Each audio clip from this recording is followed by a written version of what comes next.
নমস্কাৰ বন্ধু বান্ধৱীসকল।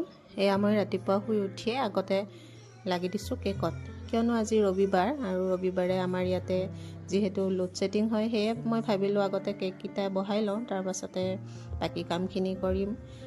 যিহেতু আজি 3.5 কিলো অৰ্ডাৰ আছে আৰু এই কেকটো মই আগতে বহাই ল'বলৈ জোজা চলাওঁতেই লাইনটো গুচি গ'ল। কি যে হ'ব, মাথাটো বেয়া হৈ গৈছে।